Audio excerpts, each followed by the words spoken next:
Hello guys! So another day, another budol na naman tayo. So mayroon na naman tayong na-receive na parcel sa araw na ito. Ito yung dalawang t-shirt. Ano siya, buy one take one. Tapos ang mura niya 89 pesos lang. So tignan natin kung ano yung quality niya, kung makapal ba or what. Tignan natin. Sabay-sabay natin buksan ito. Ayan siya. Pero in fairness, ang kapal niya, kung makapal ito, dalawang t-shirt na ito. Tapos 89 pesos lang siya, o diba? So, buksan natin. I'm so excited. Wait lang. Kasi ganito yung sobrang dikit. Sobrang dikit. Kuntingin lang natin. Pero ingat-ingatan na naman natin kunting dahil baka kunting natin ang ating damit.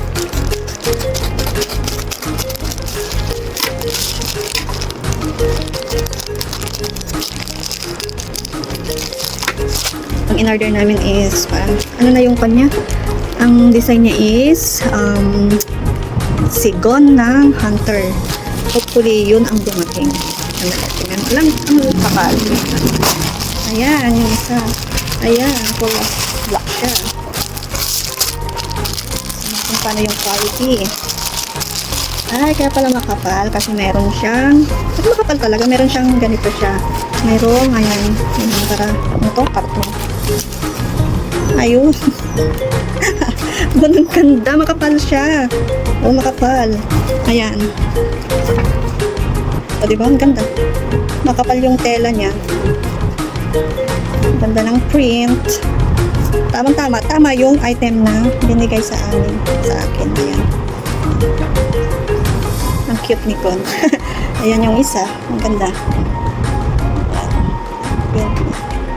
Tapos yung isa, kasi parang random design. Random design yung ibibigay. Basta ano.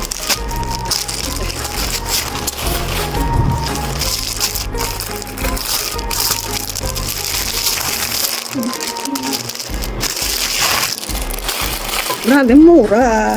89 pesos lang siya. Ayan, ang cute. Ayan, oh. Maganda, magkaiba yung design. Ayan. Maganda, promise, ang ganda. So, yung mga gusto ding mag-avail nito habang naka-sale pa, ewan ko kung hanggang ngayon naka-sale. Kasi, mayroon yung time na nag-sale sila, buy one take one, 300 pesos. Tapos, naging 99, buy one take one. And then, ngayon, 89 na lang siya, buy one take one. Ayan, ganda. So, ilalagay ko na lang yung link sa baba as usual kung saan ito mabibili. So, check nyo na.